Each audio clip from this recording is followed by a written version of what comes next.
Prepárate para uno de los relatos más impactantes que escucharás hoy. La indignación colectiva ha alcanzado un punto crítico y no es para menos. Las imágenes y testimonios recientes ponen en evidencia una cruda realidad: la falta de liderazgo, la ausencia de responsabilidad y una desconexión abismal entre quienes gobiernan y las necesidades reales de la población. La escena es tan surrealista como indignante. Carlos Mazón, en una reunión que pretendía aparentar ser de trabajo, fue captado en una actitud que dista mucho de lo profesional, centrado en intentar conquistar a una periodista mediante la promesa de un cargo público. Mientras tanto, el país enfrentaba una crisis monumental. Esta situación no solo refleja la falta de seriedad, sino también una alarmante falta de empatía hacia una ciudadanía golpeada por tragedias que podrían haberse evitado. Para mantenerte al tanto de los últimos detalles sobre esta polémica y otros temas de gran impacto, no olvides suscribirte a nuestro canal. Las declaraciones de testigos presenciales son contundentes. En vez de actuar con urgencia frente a imágenes desgarradoras de comunidades inundadas, Mazón, según se relata, se mantuvo en su almuerzo prolongado, sin tomar las decisiones que podrían haber salvado vidas. ¿Y el resultado? Familias destrozadas, niños fallecidos y una comunidad que, en medio del dolor, tuvo que recurrir a voluntarios de otras ciudades para obtener un mínimo de apoyo. ¿Dónde estaba el gobierno? ¿Dónde estaban las ayudas prometidas? Ni una botella de agua, ni un bocadillo, ni una tirita. Solo abandono y discursos vacíos. El descontento no termina aquí. La comparación con el gobierno central es inevitable. Las palabras de Pedro Sánchez en el Congreso sonaron huecas y desprovistas de empatía. Aseguró haber trabajado con rigor, seriedad y transparencia, pero para las familias afectadas, esas palabras no son más que un eco lejano de promesas incumplidas. El espectáculo político en torno a las riadas de Valencia ha alcanzado niveles inauditos de cinismo y desvergüenza. Y Teresa Rivera, en un intento desesperado por justificar su inacción, no solo ha esquivado su responsabilidad directa, sino que ha señalado al gobierno de hace más de una década, específicamente al de Mariano Rajoy, como el culpable de la situación actual. ¿El problema? Rivera lleva más de 6 años en el poder y durante este tiempo no ha tomado medidas efectivas para solucionar una crisis que llevaba años gestándose. El caso del Barranco del Pollo es el ejemplo más claro. Una obra clave para prevenir desastres que fue abandonada por completo desde que en 2017 caducó la declaración de impacto ambiental y que nadie en su administración se molestó en reactivar. ¿Cómo puede alguien en su posición hacer una acusación tan descarada sin siquiera sonrojarse? El alcalde de Algemesí no ha tenido reparos en señalar lo evidente. Rivera no solo falló en dar las órdenes necesarias durante la emergencia, sino que incluso permitió la apertura de una presa sin los avisos adecuados, agravando las consecuencias. Y mientras Valencia sufría, ¿dónde estaba la ministra? Ocupada en un examen de la Unión Europea que, al parecer, era mucho más prioritario que atender a una región devastada por las riadas. Para colmo, en 21 días desde la tragedia, no ha tenido la decencia de visitar la zona afectada ni de ofrecer una palabra de aliento a las víctimas. Su ausencia es un insulto no solo a los damnificados, sino a todos aquellos que han perdido sus hogares, trabajos y, lo más doloroso, a sus seres queridos. Pero la indignación no termina ahí. En el Congreso, Rivera fue cuestionada duramente por su papel en esta crisis. Sus intentos de justificar lo injustificable fueron respondidos con contundencia, y la pregunta que resuena en todos es clara. ¿Cómo puede dormir tranquila alguien que ha demostrado una insensibilidad tan profunda hacia la tragedia de su propio pueblo? Mientras tanto, las imágenes de las riadas, los testimonios de quienes lo han perdido todo y el eco de las promesas incumplidas pintan un panorama desolador. La confianza en el liderazgo político está en mínimos históricos y es evidente que algo tiene que cambiar. ¿Qué sigue ahora? Rivera y su equipo tendrán que enfrentarse a una presión pública creciente que no se detendrá hasta que rindan cuentas de manera clara y transparente. Permanezcan atentos, Porque esto está lejos de acabar y las próximas revelaciones podrían sacudir aún más los cimientos del gobierno. El panorama político y mediático de nuestro país está sumido en un caos que parece no tener fin, alimentado por una mezcla de ineficiencia gubernamental, cinismo y un periodismo que cada día pierde más credibilidad. Teresa Rivera, incapaz de asumir la responsabilidad de su gobierno, ha optado por señalar a administraciones pasadas, intentando desviar la atención de su propio fracaso. Mientras tanto, su gestión ha derrochado millones sin ofrecer soluciones reales, dejando a un país que clama por respuestas sumido en el abandono. Pero lo más alarmante no es solo la inacción de quienes ostentan el poder, sino el miedo palpable que comienza a evidenciarse entre ellos. Ángel Gaitán, mecánico de profesión y ahora un referente de la acción ciudadana, ha revelado un dato impactante: políticos de primera línea lo han contactado, preocupados por el crecimiento de su influencia. El temor de la clase política hacia figuras emergentes como Gaitán es evidente. ¿Por qué tanto nerviosismo? La respuesta es clara. Estas personas están ganando terreno al demostrar una capacidad de respuesta que los gobiernos han sido incapaces de ofrecer.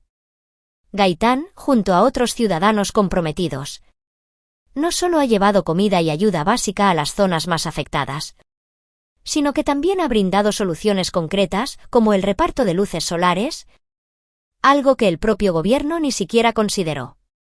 Es irónico y doloroso enterarnos, además, de que incluso organizaciones como la Cruz Roja han estado involucradas en irregularidades, según declaraciones del Dr. Cabrera. A este panorama se suma el deterioro del periodismo, que en lugar de cumplir con su labor de informar con rigor y ética, parece estar cada vez más alejado de la realidad de los ciudadanos. Ejemplo de ello son las reporteras de Canal Sur, quienes en un acto de absoluta falta de respeto hacia las víctimas, sugirieron montar un teatro para la tele, minimizando la gravedad de la situación y reduciéndola a una simple oportunidad mediática. Este tipo de actitudes no solo erosiona la confianza en los medios, sino que también refleja una desconexión alarmante con el dolor y las necesidades de la gente. En medio de este caos, surge una pregunta ineludible. ¿Qué pasaría si figuras como Gaitán decidieran presentarse a unas elecciones? Para muchos, la respuesta es evidente. Lograrían el respaldo de una ciudadanía cansada de promesas incumplidas y deseosa de un cambio real. Mientras tanto, el gobierno y los medios tradicionales deberían tomar nota. La paciencia del pueblo tiene un límite, y los movimientos ciudadanos están demostrando que el poder ya no reside únicamente en los despachos, sino también en las calles. El escándalo mediático y político que envuelve a España tras el paso de la Dana no deja de sorprender. La mezcla de cinismo gubernamental, manipulación mediática y desesperación ciudadana ha generado un ambiente de indignación generalizada. Las imágenes de desolación en Valencia y los testimonios de familias que lo han perdido todo reflejan una cruda realidad que parece no interesar a los que deberían estar al frente de la solución. Sin embargo, lo más doloroso es presenciar cómo aquellos que tienen la capacidad de actuar prefieren buscar culpables en él pasado o construir narrativas para los titulares en lugar de responder con acciones concretas. Los comentarios que han surgido en torno a la recreación de escenas para las cámaras son una prueba contundente de la deshumanización del periodismo tradicional.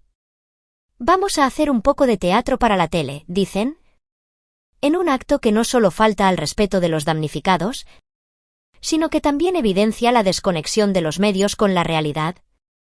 Las familias y voluntarios, quienes han trabajado incansablemente para limpiar el barro y reconstruir sus vidas, rechazan de plano ser parte de un espectáculo mediático. No necesitan focos, necesitan soluciones.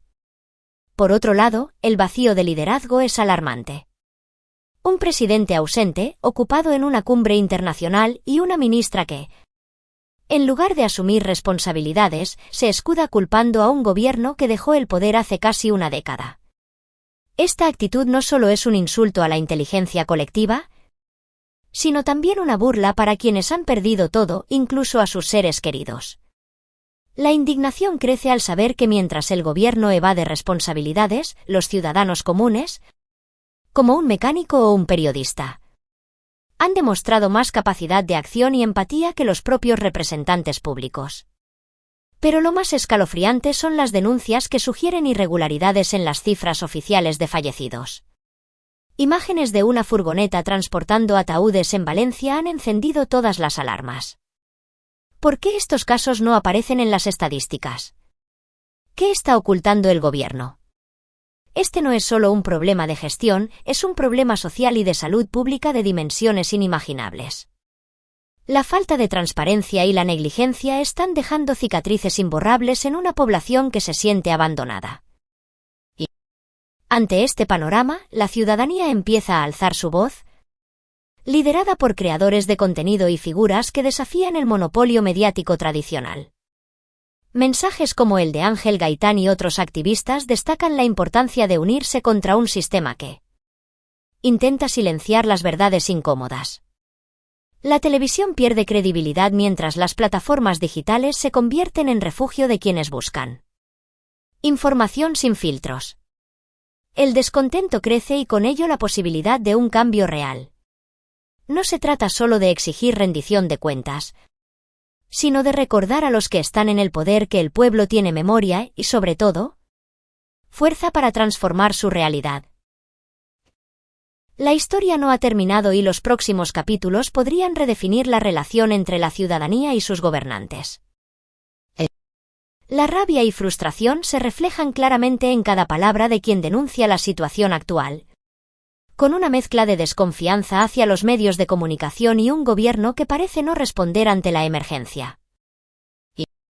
Las palabras resuenan en el aire, no solo como un reclamo personal, sino como un grito colectivo de quienes han sido desatendidos y minimizados por las autoridades. En medio de todo esto, se destaca la valentía de aquellos que, a pesar de las adversidades, se levantan y continúan documentando la realidad que los medios tradicionales prefieren esconder. La falta de recursos, las dificultades para llegar a las zonas más afectadas, y el peligro de grabar en medio de un desastre, son solo algunos de los obstáculos a los que se enfrentan quienes intentan dar una versión veraz de los hechos. El testimonio se convierte en un acto de resistencia, en una lucha por la verdad ante la manipulación mediática que intenta pintar una imagen diferente de la que los habitantes de las zonas afectadas viven cada día. La denuncia no solo está dirigida a la desinformación, sino a una indiferencia palpable por parte de aquellos que tienen el poder de hacer algo, pero prefieren girar la cabeza y ocultar lo que está sucediendo en las calles. Filman mentirosos, dice el testimonio, refiriéndose a los medios que muestran imágenes de calles limpias y sin barro, cuando en realidad hay kilómetros y kilómetros de devastación que no aparecen en los reportajes. Esta crítica se erige como una denuncia firme contra la profunda falta de empatía que demuestran aquellos que deberían ser los primeros en garantizar que la verdad salga a la luz, aquellos que tienen el poder y la responsabilidad de informar con precisión y responsabilidad. Sin embargo, en lugar de hacer su trabajo con la seriedad que requiere una situación tan grave, prefieren elegir el camino fácil del espectáculo, jugando al teatro y creando una narrativa que les sea conveniente, que se ajuste a su agenda y que omita la magnitud real de la tragedia que está ocurriendo a nivel social. Optan por mostrar lo que les interesa, lo que les conviene, dejando de lado el sufrimiento real de las personas. Mientras las calles empapadas en barro y el dolor de las familias que han perdido todo quedan invisibilizados ante los ojos del mundo. Los medios, en lugar de exponer la verdad sin adornos, perpetúan una versión de los hechos que es parcial, sesgada y distante de la realidad, ocultando la devastación que verdaderamente se vive en las zonas afectadas. Este testimonio se convierte, entonces, en algo mucho más que un simple relato de frustración o indignación. Es una llamada de alerta, un grito urgente que demanda la visibilidad de las voces del pueblo. Voces que se han silenciado, ignorado y distorsionado en un mar de desinformación. ¿Nos recuerda que la verdad no puede ser acallada? Y que el pueblo tiene el derecho de saber lo que está sucediendo en su país, sin filtros ni manipulaciones. El panorama que se presenta ante nosotros es desolador y desolado, pero, a pesar de ello, hay personas que, como el narrador de esta historia, se levantan y siguen luchando por mostrar la realidad tal cual es. Estos individuos no se conforman con lo que les dicen los medios oficiales ni con las versiones complacientes que los poderosos quieren imponer. En lugar de sumergirse en la comodidad de la pasividad, se enfrentan a las dificultades de un entorno lleno de obstáculos, arriesgando sus propias vidas y seguridad para transmitir una verdad incómoda, aunque necesaria. Lo que está en juego aquí no es únicamente la gestión de una crisis o la capacidad de los políticos de actuar ante una emergencia, sino algo mucho más profundo y crucial, la integridad misma de la información que circula. La posibilidad de que los ciudadanos reciban datos precisos, imparciales y completos sobre lo que realmente está ocurriendo en su país. Y en este contexto, quienes se arriesgan a ir en contra de la corriente mediática, quienes exponen la devastación sin adornos ni filtros, se convierten en los verdaderos héroes de esta historia. Estos valientes individuos no buscan reconocimiento, pero defienden la única verdad que importa, la que está basada en hechos reales y en testimonios auténticos de quienes sufren las consecuencias de un gobierno ineficaz y unos medios manipuladores. Mientras tanto, los verdaderos responsables de esta crisis, aquellos que tienen el poder de cambiar las cosas, permanecen ocultos tras sus posiciones de privilegio, sin asumir sus responsabilidades, sin dar la cara ante el sufrimiento de la gente y sin ofrecer soluciones concretas. Ellos siguen allí, disfrutando de sus puestos y de la comodidad de la impunidad, mientras la realidad sigue destruyéndolo todo a su alrededor. Este relato es un recordatorio doloroso de lo que sucede cuando los intereses particulares se imponen sobre él. Bienestar común, cuando las instituciones se olvidan de su propósito fundamental, servir al pueblo. Y es también una invitación a la acción, a la movilización de aquellos que aún creen en la capacidad de cambiar el curso de los eventos. Mientras unos se atrincheran en su indiferencia, otros siguen luchando para que no se olvide la verdad, para que no se distorsione el sufrimiento, para que finalmente el pueblo tenga la oportunidad de ser escuchado y de hacer valer sus derechos. Sin duda, este testimonio se convierte en una pieza clave en la lucha por una justicia que no puede esperar más. Para mantenerte al tanto de los últimos detalles sobre esta polémica y otros temas de gran impacto, no olvides suscribirte a nuestro canal y deja tus comentarios.